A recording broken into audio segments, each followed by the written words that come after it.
Sejam sempre bem-vindos, senhoras e senhores da terceira série do Ensino Médio do Paraná. É sempre uma alegria e um privilégio recebê-los aqui neste modesto espaço e uma honra ser recebido por vocês aí. Eu sou o professor Antônio. Enquanto você abre a mochila, o caderno e a cabeça, eu tenho dois recados preliminares da direção para vocês. Primeiro, se você está assistindo a aula pela TV aberta, fica tranquilo, tome nota. Este é um método muito eficiente de estudo, produtivo, e este material que você produziu vai ajudar você ainda na resolução das atividades que você pega periodicamente na escola. No final ainda, quando tudo isso passar e há de passar, você ainda pode mostrar o seu caderno para o seu professor. Tenho certeza que ele vai ficar surpreso e você é capaz de surpreendê-lo. Agora, se você tem acesso à web, à rede mundial de computadores, se você tem baixado aí no seu celular o Aula Paraná, não se esqueça de se manter logado. Fica logado com o @escola. Responda às questões obrigatórias diariamente para garantir a sua presença no sistema, na plataforma, ok? O que vamos estudar hoje? Vamos juntos! Vamos conhecer o romance Macunaíma, escrito em 1928, de Mário de Andrade. A gente já viu esse autor. Segundo, estudar algumas características do modernismo, esta escola revolucionária e estética da década de 20 aqui no Brasil. E, finalmente, aprender sobre as variações linguísticas. A gente vai entrar num terreno que a gente chama da sociolinguística.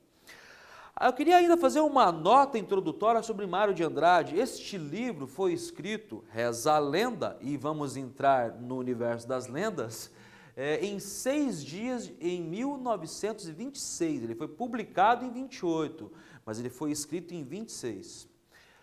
Mário de Andrade, além de ser uma figura poética maravilhosa, foi também poeta, folclorista, escritor, cronista, ensaísta, crítico literário, musicista e, sobretudo, folclorista.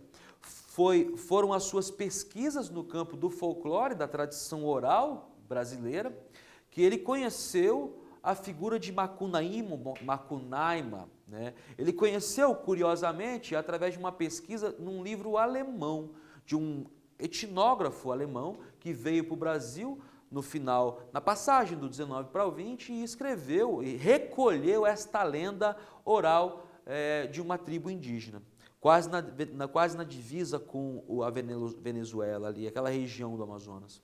Tá? Trouxe para vocês aqui uma epígrafe que eu acho que explica didaticamente qual que é o projeto estético deste poeta. Minha obra toda badala assim: brasileiros, chegou a hora de realizar o Brasil.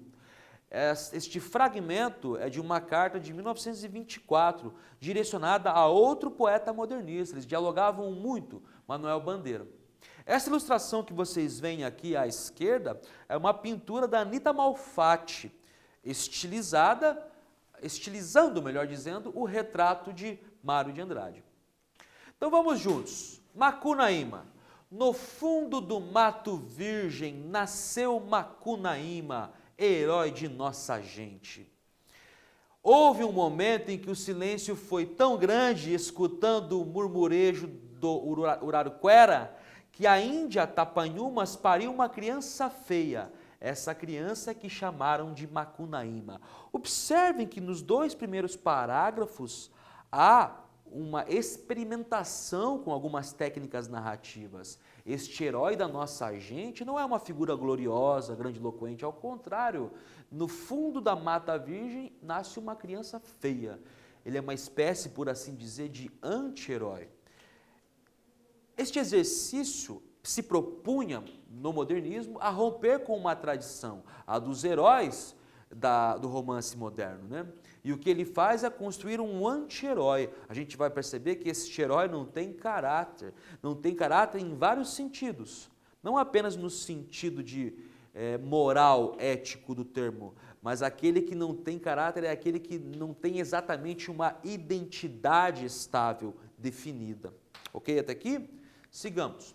Já na meninice foi fez coisas de sarapantar, de primeiro passou mais de 6 anos falando, não falando. Se o incitavam a falar, exclamava, ai que preguiça! E não dizia mais nada, ficava no canto da maloca, trepado no jiral de Paxiúba, espiando o trabalho dos outros e principalmente os 2 manos que tinha, Maanape, já velhinho, e Jiguê, na força de homem. O divertimento dele era decepar cabeça de saúva. Vivia deitado, mas se punha os olhos em dinheiro, Macunaíma dandava para ganhar vintém. Observem como existem traços da oralidade, desta modalidade produtiva da língua, invadindo um texto escrito. Este trabalho que o Mário de Andrade se propõe a fazer em Macunaíma é muito exigente. Tanto é que você não consegue ler Macunaíma, você precisa estudar Macunaíma. Continuamos. E também espertava quando a família ia tomar banho no rio, todos juntos e nus. Passava o tempo do banho dando mergulho, e as mulheres soltavam gritos gozados por causa dos guaimuns, diz que habitando a água doce por lá. Nos machos cuspia na cara, porém respeitava os velhos e frequentava com aplicação a muruá, o poracê, o torê, o bacorocô, o cucuicogê, todas essas danças religiosas da tribo. Primeira atividade para vocês, é um texto difícil, vocês já perceberam, né? Mas vamos juntos. A partir da leitura do fragmento em destaque, responda qual narrador inaugura o romance? E o protagonista, quem é? Você sabe o significado do nome do herói? Vou reler com vocês aqui esta passagem. No fundo do mato virgem nasceu Macunaíma, herói de nossa gente. Aqui vocês já são capazes de reconhecer o narrador. Vou dar um tempinho para vocês responderem e já volto comentando o gabarito.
Gente, que narrador é este?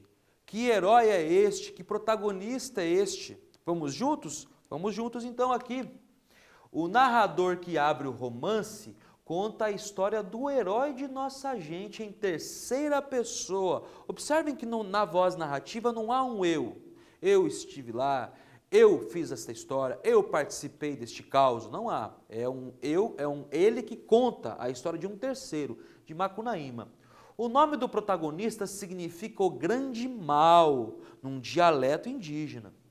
Mário de Andrade, além de poeta, musicista, romancista e contista, foi também um dos maiores folcloristas do Brasil e encontrou essa lenda em um livro de um etnógrafo alemão que pesquisou lendas e culturas indígenas do Brasil. Como eu já tinha adiantado para vocês, o nome dele é Theodor Koch-Kronberg. Está aqui, ó, a figura do herói de nossa gente em destaque no texto. Não se esqueçam sempre se amparar no texto para desenvolver uma argumentação que responda a um enunciado, né? Veja, herói de nossa gente reaparece aqui entre aspas em nossa resposta. É o que a gente chama de âncora textual ou âncora interpretativa. Ok? Até aqui? Então sigamos tentar entender um pouco mais esta colagem inventiva que é Macunaíma. O narrador teria ouvido a história fantástica de Macunaíma, ou Macunaíma, de um papagaio enquanto tocava viola. Mas, seguindo a tradição, o narrador, que é músico, resolve contar esta história em uma rapsódia. Observem, gente, a rapsódia talvez vocês não conheçam de antemão este gênero literário que remonta aos gregos. Ano passado explodiu no cinema, não sei se vocês se lembram, um filme chamado Bohemian Rhapsody, né? A Boêmia Rapsódia, que é uma música do Queen, do Freddie Mercury, né? É justamente isso, a rapsódia é um gênero literário muito musical, porque ele se liga à tradição oral das línguas. Então, ele é uma espécie de colagem de várias lendas, causos e histórias que se realizam a um só tempo em uma mesma narrativa. Rapsódia aqui ou seja, uma espécie de colagem de vários textos folclóricos, histórias orais, tradições, falares, hábitos, mitos e lendas, transformadas em uma narrativa única, formando um retrato da miscigenação da cultura e do povo brasileiro, sobretudo da língua. A nossa língua portuguesa, a variedade brasileira, ela assimila traços das línguas subsaarianas da África, né, o Yorubá, notadamente. Ela assimila, inclusive, outros traços das línguas nativas que aqui estavam, as línguas indígenas, né? Então, tudo isso se mistura, se hibridiza, se atravessa e nos compõe. Essa miscigenação não é só étnica, cultural ou racial, ela é, sobretudo, linguística. Por isso, é um romance moderno fragmentado, do ponto de vista moderno, mas com pretensões de dialogar com uma tradição arcaica, grega, antes de Cristo. Ok até aqui? Sigamos então. Primeiro quiz, jogo rápido. Considere o fragmento em destaque e assinale a opção que descreve um traço da oralidade marcante em toda a obra. Lembre-se que a rapsódia é um gênero literário oral. Está aqui um fragmento para vocês. Eu vou deixar que vocês leiam aí, com autonomia. Eu vou só ler as duas opções. Primeiro, o registro oralizante aqui é sarapantar. Segundo, o registro oralizante aqui é si.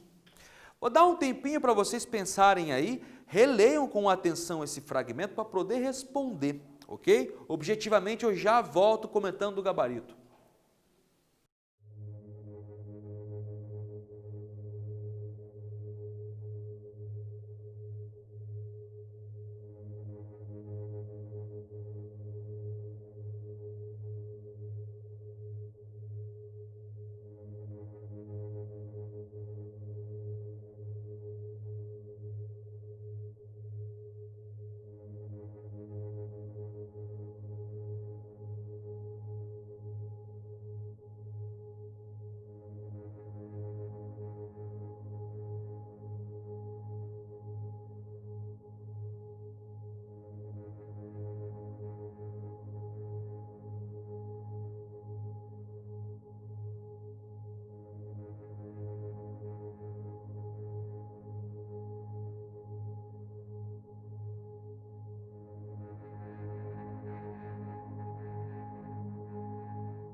Pessoal, um traço da oralidade que se apresenta aqui neste texto, qual é?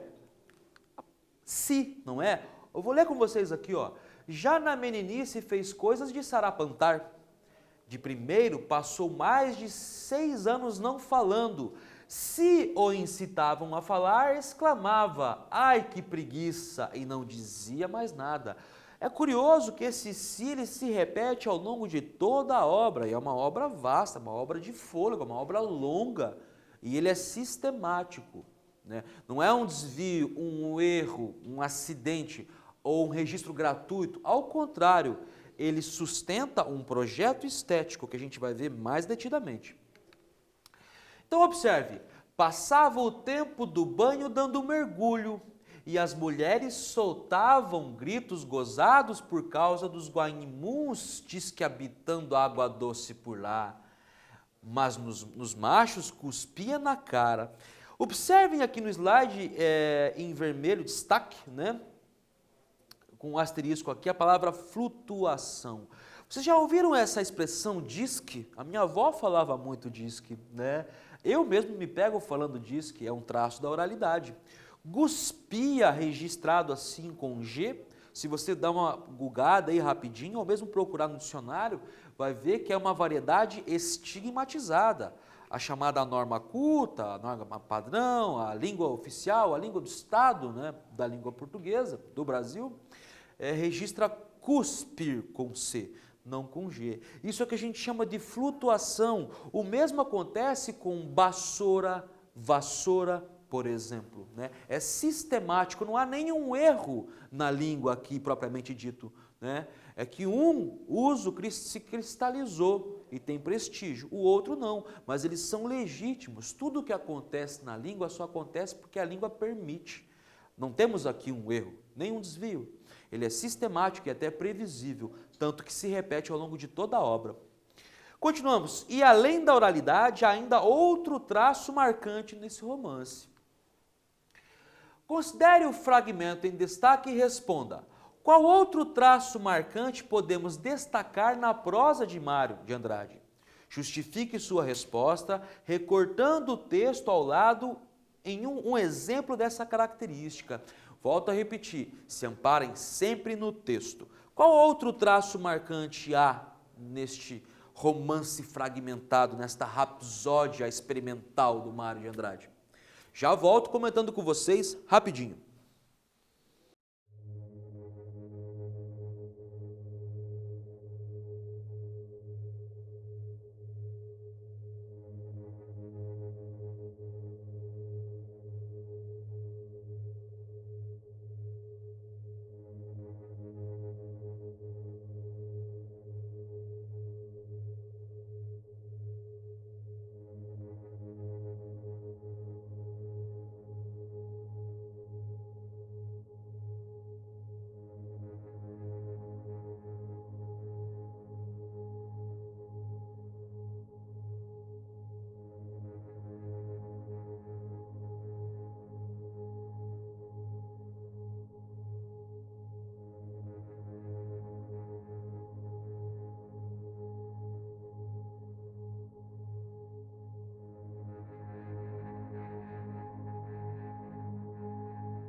Vamos juntos, minha gente, sempre. Qual outro traço marcante neste romance fragmentado? O indianismo aqui se impõe como uma das matrizes linguísticas, culturais e étnicas do Brasil. O herói da nossa gente é um indígena que no meio do livro fica loiro ou louro. Há uma passagem fantástica, esse livro ele assimila elementos do universo encantado, do universo mágico, né? A gente vai ver logo mais adiante.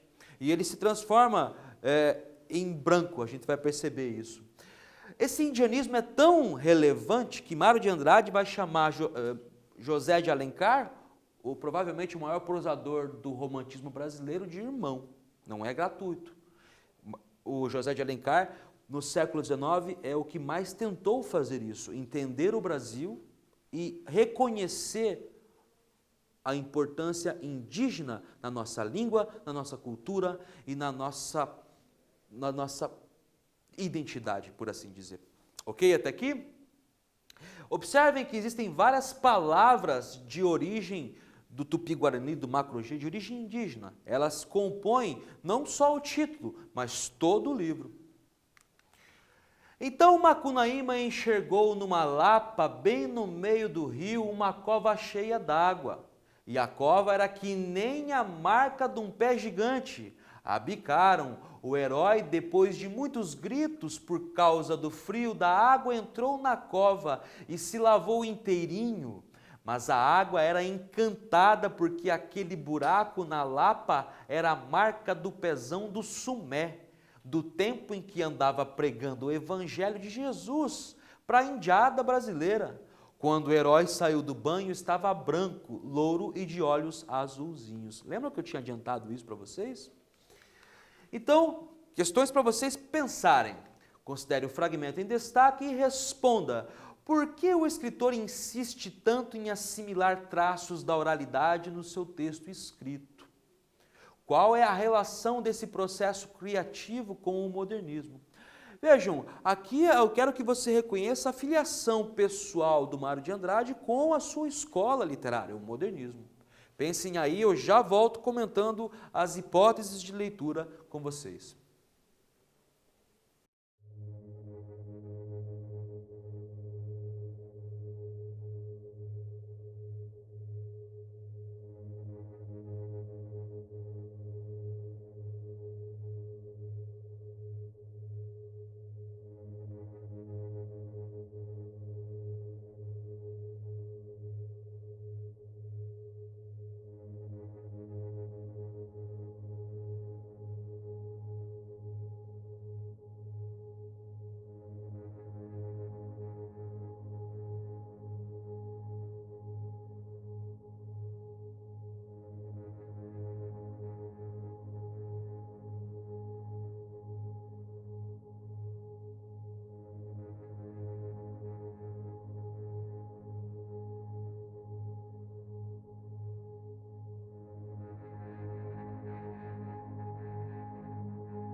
Vamos dar uma acelerada, minha gente. Qual que é o gabarito?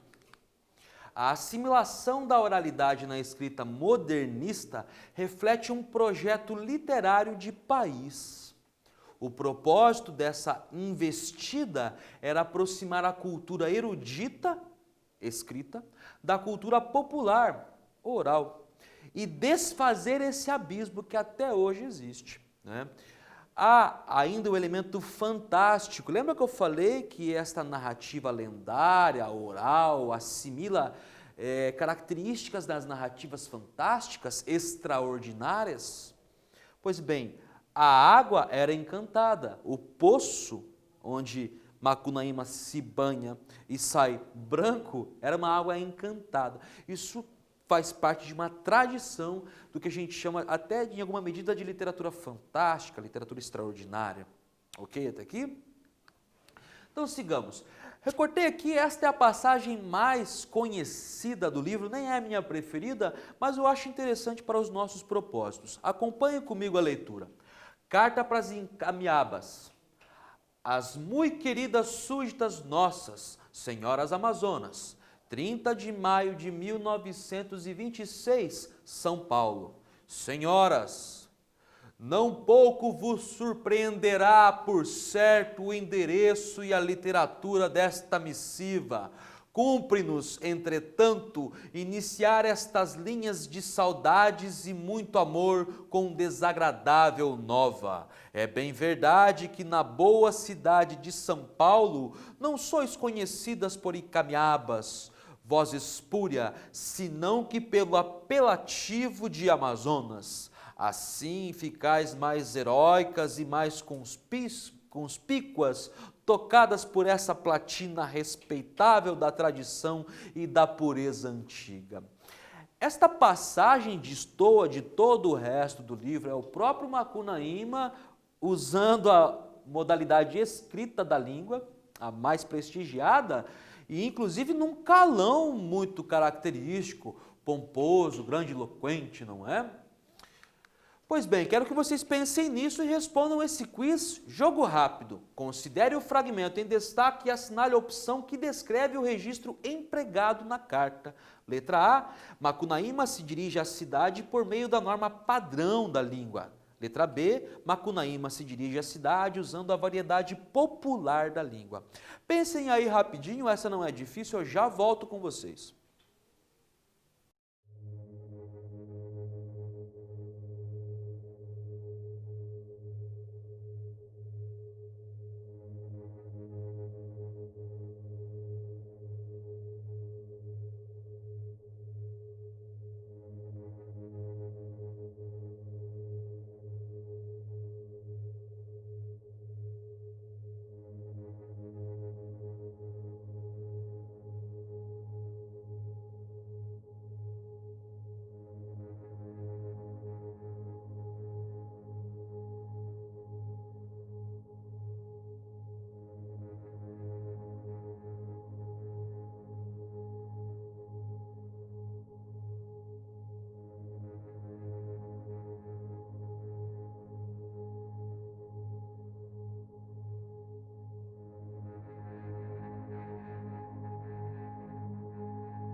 Gente, esta questão objetiva é bem tranquila, né? Qual que é o uso aqui? Qual é o registro empregado aqui por Macunaíma? A norma culta, a norma padrão, a norma standard, a norma prestigiada, a língua de Estado que a gente chama. Observem, inclusive, que há até um preciosismo no emprego do pronome, a escolha do pronome, a escolha lexical. Não pouco vos surpreenderá. Não se usa mais isso, mesmo na década de 20 não se usava mais isso, né? É uma ironia. Mas sigamos. Macunaíma se arrastou até a tapera sem gente agora. Estava muito contrariado porque não compreendia o silêncio. Ficara defunto sem choro no abandono completo. Os manos tinham ido-se embora, transformados na cabeça esquerda do urubu chama, e nem sequer a gente encontrava cunhas por ali. O silêncio principiava cochilando à beira-rio do Urariquera, que enfaro, e principalmente, que preguiça. Atividade 4 para vocês, minha gente. Considere o fragmento em destaque e responda. Releiam aqui o recorte e respondam. Durante muito tempo se acreditou que a literatura representava o verdadeiro emprego da língua padrão. Macunaíma prova que não. Aponte no texto elementos que comprovam esta afirmação. Explique com suas palavras como a norma padrão não é exclusividade da literatura. E modernamente a gente sabe que não é mesmo. Respondam aí que eu já volto comentando com vocês.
Gente, já estamos no final desta experiência, né? O primeiro contato com o Macunaíma. Então, quais são as possibilidades de resposta? Por toda a obra encontramos uma estilização e uma experimentação com a linguagem, que não corresponde à língua padrão. Em verdade, a língua é uma convenção que muda no tempo e no espaço. No fragmento temos ido-se e sequer, aqui em destaque, que exemplificam nossa leitura, mas não a esgota, uma vez que o mesmo processo se repete em nível sintático e fonético. Por que eu falo desses níveis? Porque a gente sempre tem que olhar pelo menos 3 níveis na língua: o sonoro, acústico, o vernacular, morfológico, e o sintático, o arranjo das palavras. E em todos os níveis, essa experimentação com a linguagem é possível ser reconhecida. Pessoal, nos encaminhando para o final da aula, lemos alguns fragmentos de Macunaíma, de Mário de Andrade, foi só uma introdução, o resto é com você. Reconhecemos textualmente uma das características do projeto estético do modernismo, né, que era aproximar o erudito do popular. E finalmente descobrimos que a língua padrão é uma convenção. Sim, é uma convenção, como o logaritmo de 0 é 1. Um abraço para todos vocês e a gente se vê na próxima aula.